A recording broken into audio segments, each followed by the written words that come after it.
Hey fans, welcome in to the Two Line Pass podcast postgame show. Your Utah Hockey Club gets back in the winning column, beating the Calgary Flames 5-1, almost 6-1. I mean, it should have been six. Goal called And back. and realistically, if we're being honest, it should have been six, and then it would have been seven. So we'll call it 5-1, but it should have been 7-1. 5-1 against the Calgary Flames. We called it. This was going to be our bounce back game, and I'm excited. Randon, Dustin with you. Ryan still out. Dustin, good bounce back game. I'm liking what I'm seeing. Terrific bounce back game. This was, and there was a fear, like in the world of sports, you talk about like don't let a team beat you twice. And that's what could have happened, especially with that late game collapse against the Sharks. Like Utah could have easily come into this game kind of looking back saying, "Oh, I still can't believe we let that one get away," and they could have come out flat, and this game could have gotten out of hand quickly. But in true Utah Hockey Club form, they played an outstanding first period, took total control of this game, and never relinquished it. Just pure domination is the way that you want to see a team respond after that collapse against San Jose.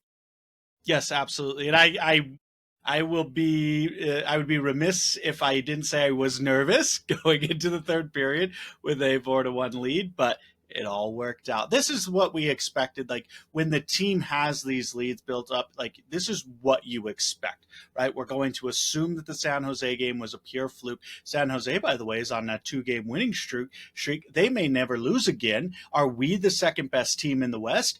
People are asking. People are saying. This is the perfect game though, and maybe you were watching some other stupid sport that had their ending of their stupid sport, and so maybe you missed it. Maybe you missed it, right? And so let's walk through what happened in this game, in this 5-1 victory. So it was pretty much a standard story of Utah starting the game off very, very strong, and luckily they never relinquished it. Alex Kerfoot has a tremendous first period and pays off with his first goal of the season, scoring 5 minutes in. But he played, he is, we've said this before, but low-key one of the most important people on the ice, and he's not going to show up on the score sheet very often, but he is so important to this team, and the turnovers that he generates and the plays that he creates and the space he makes, and finally he gets his first goal of the season. And then in an exciting fashion, right before the end of the first period with 2 seconds left, Barrett Hayton gets his 5th goal on the year. It was a beautiful pass to Schmaltz back to Hayton, and Hayton puts it in with just under 2 seconds to go. Utah ends the first period 2 goals up. Great times. Early in the second, though, Calgary scores a goal, makes it a 2-1 game. It looks like, okay, we've seen this before. Utah jumps out to the lead, lets the team come back. Here it is. Here's the collapse. Except Maverick Lamoureux, 17 seconds later, gets his very first NHL goal and makes it Utah 3-1. So it's really great to see him, who's going to be a great defensive player for us for many years to come. Great to see him getting his first goal, many more to see. And then and the power play gets it going. There was a 5-on-3 power play opportunity, and Mikhail Sergachev cashes in 4-1 Utah. We almost got another power play goal after that expired, but just the one for the second period. So 4-1. We've seen this again. What's going to happen in the third? Is Utah going to keep their foot on the gas? Are they going to let up? Well, they keep the foot on the gas, generating another power play opportunity, and Clayton Keller is the one who cashes in on that. Just an absolute. It was a deflection, came right to Clayton Keller. He's at the right place, right time, and puts it in. And this is what we're talking about. Obviously, this wasn't a rebound off the goalie, but this was the case of what happens when you start to move the puck towards the net. And Clayton Keller just found himself just that space created by the power play, and he just buries it. Clayton Keller also buried another goal, but it was called back because Logan Cooley absolutely dumpstered his man. He killed the guy. He has to lay low for a while because he destroyed him. But he happened to destroy him into the Calgary goalie, who had, in my opinion, plenty of time to reset, but chose to just sit there in his own net like an idiot. And Clayton Keller backhands it into the goal. The goal is reviewed and overturned. And yet another, I feel like the NHL at this point is just flipping coins in their review room when it comes to goaltender interference.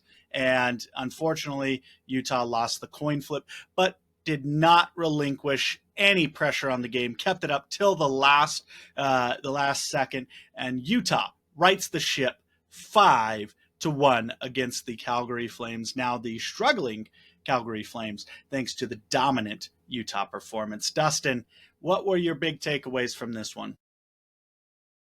Well, you say Calgary Flames, the struggling Calgary Flames. So this was a game of two teams that were both coming in on a losing streaks, and this was just a Maxwell House coffee performance by Utah Hockey Club. Like you said, good to the last drop, just all the way down. I would have loved to see a 7-1 because that goal should have not been disallowed. So it's 6-1, and then that leads with the failed challenge to a 2-minute delay of game minor penalty, and obviously Utah is going to score on that one. The only downside that I saw to this game is how your power play percentage gets calculated if there's overlapping penalties and you go 5-on-3 for a while. Like you've got basically a 3-minute span to score 2 goals, or else you're only going 50% on it. It ain't right. Like if you score a goal 5-on-3, you score it on both power plays. I don't care that when you score it, it only kills off one, and you're still on the power play. You're 1-for-1. It's having a minute of penalties overlapping. Like what if there's someone commits a 2-minute minor, and then 5 seconds later somebody else commits a 2-minute minor? You're gonna have 2 minutes and 5 seconds of power play time, and you got to score 2 goals in that span to keep 100%, to score 100% on that, to go 2-for-2. I don't like it. I think that's why our power play percentage is so low. It's just because all of the times we've had 5-on-3s, we've only scored 1 goal. It's a conspiracy. I think is this only our second 5-on-3 opportunity of the season? I think so. Yes. But I like where your head's at. We'll actually have to consult the rule book, because I did wonder if you have like a 5-second power play, does that count? Or Right. is there a threshold for statistics that the power play has to be to count as a true power play? And I don't know the answer off the top of my head. And 5 seconds, you said that's how much time was left on the first of the 2 penalties. There was 5 seconds of the 5-on-3 left when they scored that goal, so they stayed on the power play for an additional, what was it, minute 20 or something like that. So there was plenty of time for Utah to score another one, but scoring in the NHL isn't easy. I believe Utah went 2-for-4 in their power play opportunities. One of them was only a minute 20 left over, and the other one was in the third period, and Utah had a great power play. Like they had a great power play attack on that one. I don't even think Calgary cleared the puck. If they did, it wasn't more than once. And Utah generated opportunity after opportunity. They couldn't get it past the Wolf. But it was good to see. We called it out after the San Jose Sharks in the post game of that. of that matchup where we mentioned that the power play needed to get better, and it did. Yes, absolutely. And it was Mikhail Sergachev made probably the one of the best defensive plays on the power play, keeping a puck in that was just a rocket of a clear, and Sergachev stepped right in front of it like he was saving a sure goal to keep the It puck in looked like he play. took it off of his face. It was an incredible sacrifice of the body to keep that puck in the offensive zone, and so kudos to Sergachev making that play. But a really good bounce back play from a very mediocre up until this game power play from Utah. And you mentioned Wolf. So Calgary's goalie is one of the best up and coming young goalies. We were talking about it in our little text chat that Ryan thinks that he might win the Calder Trophy for the Rookie of the Year, but he is without a doubt one of the best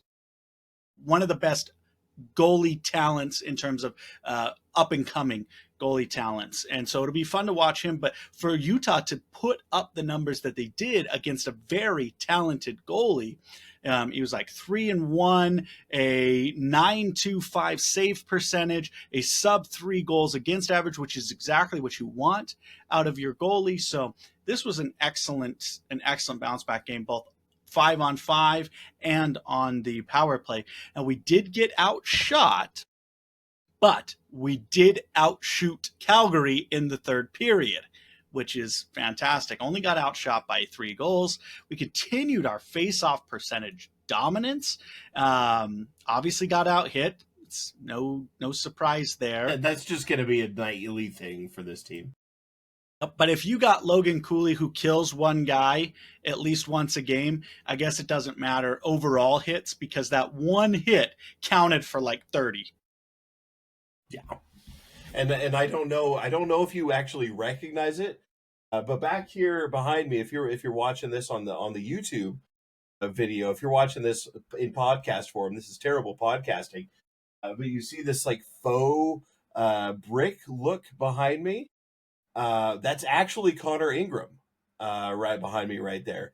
An actual brick wall of Connor Ingram is behind me as I record this thing. 30 saves, 97% save percentage. The man was nails all night long. Only got beat one time on a quick little just glove side, a one-on-one breakaway, and just nothing that you can really blame him too much on. And the man was a brick wall, and I believe the second star tonight is what they gave him. So shout outs to Connor Ingram, especially how after we've not really called him out, but mentioned that he hasn't been playing well enough to win you a game, and tonight he definitely did. Mm-hmm. I mean, obviously the offense came to play as well, and they didn't need him to be the stalwart that he was tonight, but he was anyways. So I got to give a shout out to Ingram.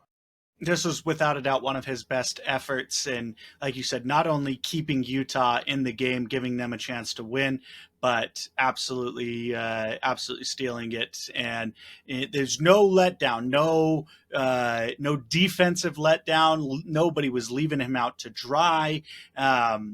It was a complete defensive effort, and maybe is that because the new defenseman Olimata just traded for the guy yesterday. He was playing for Detroit. We said, nope, you're playing for us now. And he jumped on a plane. We got his jersey made in less than 24 hours.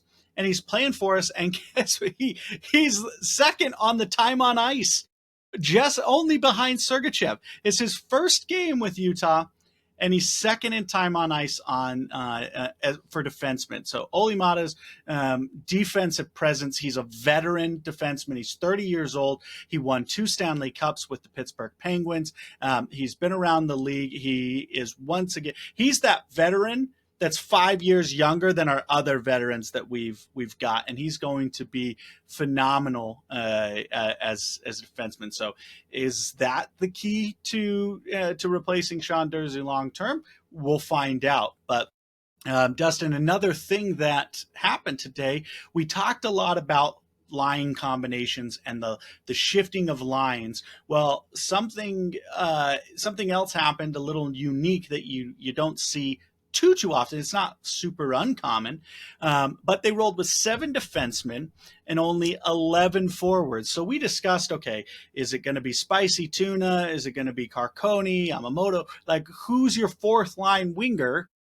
And Coach Trigny said, nobody. I don't need It's a them. defenseman. Yep. Give me a 7th defenseman, and then we'll run with 11 forwards. So this is something that that Trigny has done multiple times in the past. We'll see how long he continues it. Now, the ultimate goal of this is to give your best players more time, and they called it, at least on the broadcast you may have seen, was you could double shift them, and you can play a guy like Clayton Keller on multiple lines. Well, that's a good theory. It didn't necessarily play out like that. So Clayton Keller going into this game averages just over 19 minutes a game, 19 minutes and 13 seconds. And he only had 19 minutes and 33 seconds of time on ice in this one.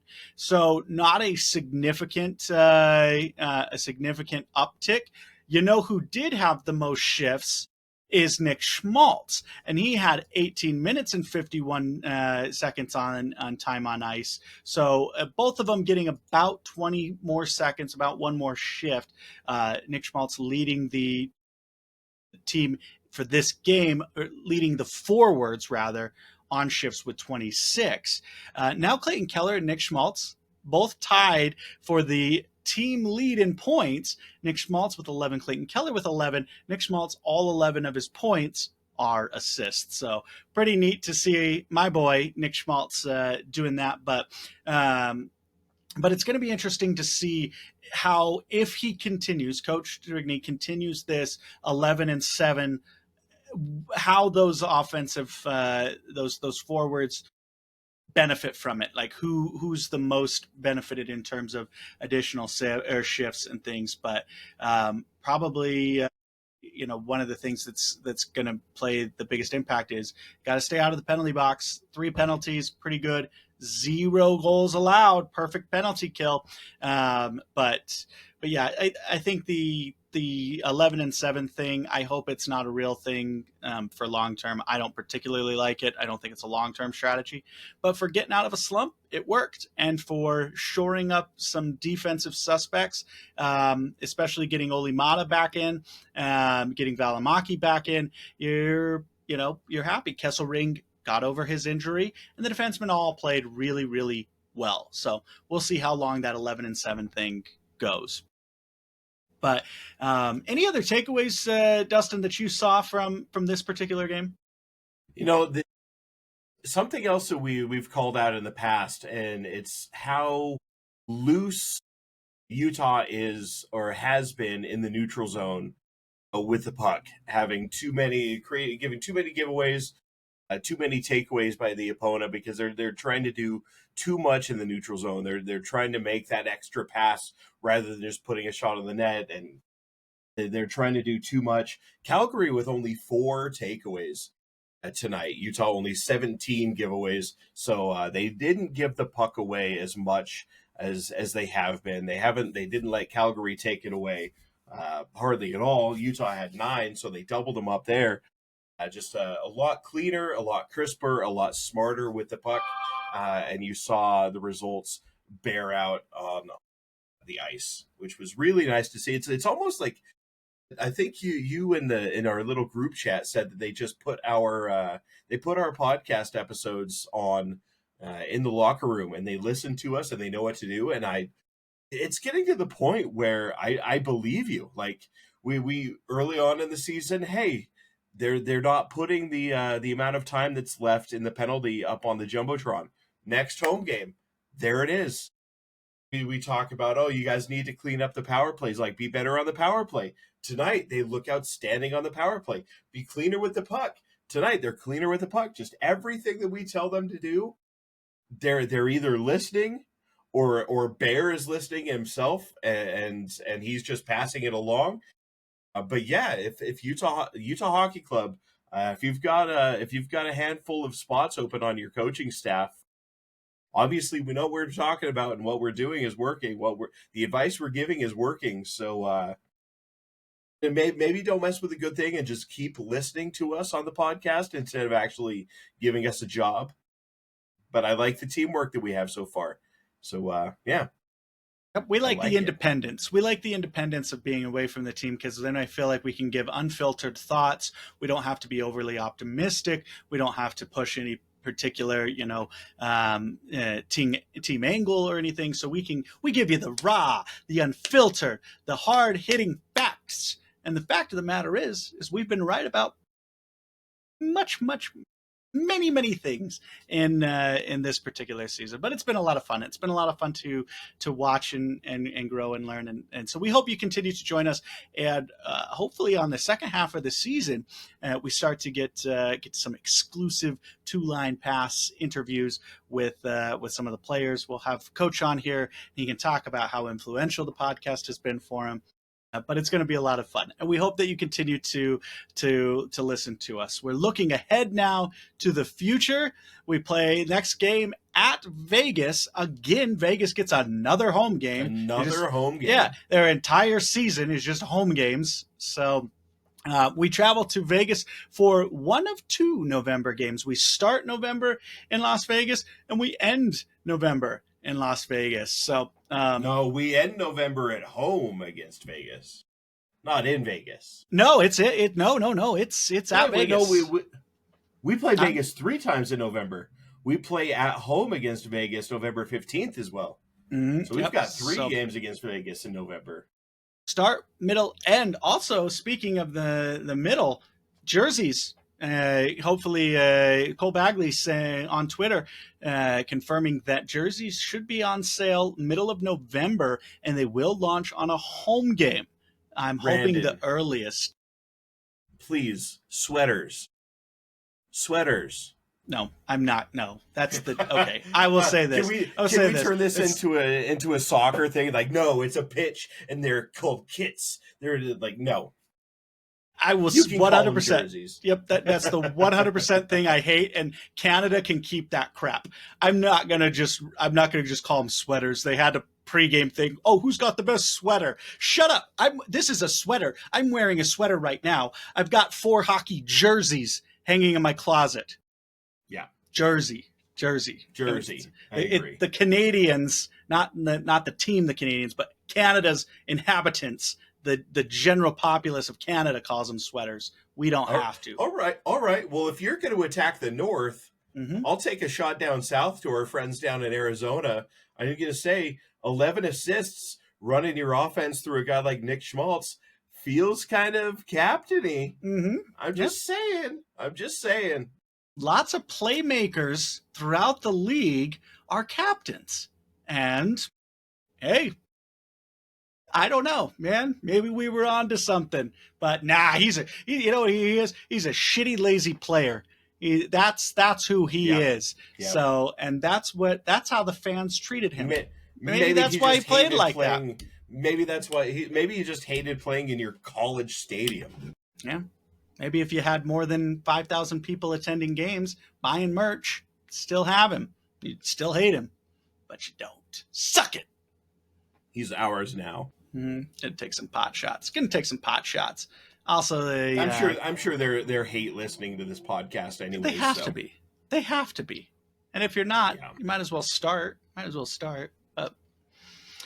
is going to be a late one on Saturday, 8:00 Mountain Time start. So we'll see. Maybe we get a little tired. Maybe we get a little sleepy. Can do a post game. Maybe we can't. We'll see. We'll see how that goes. Maybe Ryan's off the injured reserve list. We'll see how that plays out. But any final thoughts before we sign off for the evening, Dustin?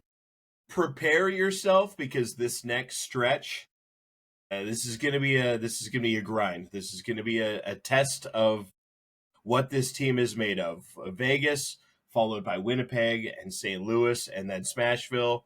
This is going to be a tough stretch, all on the road. So bear down and find out what you're made of and set the fucking tone, boys. Yep. Or, as Randon likes to edit our TikToks, set the phone. Hey, listen. So the thing is, we've got to broaden the audience, and there's some parents in Utah don't want their kids listening to cuss words. So could you just say cuss and cuss? Maybe is that too hard? All right, I could do as my son does. He has to replace at school. He got in a little bit of trouble for swearing at school, so he has to replace all of his swear words with dinosaurs. So I'll just set the dinosaur tone, guys. There you go. Set the There you go. dinosaur tone. Okay. Well, this dinosaur and podcast is almost at its end, guys. Hey, thanks so much for listening. Once again, your Utah Hockey Club rights the ship, beating the Calgary Flames 5-1. Yeah, back at it Saturday against Las Vegas, guys. Thanks so much for listening. You have yourself a great night.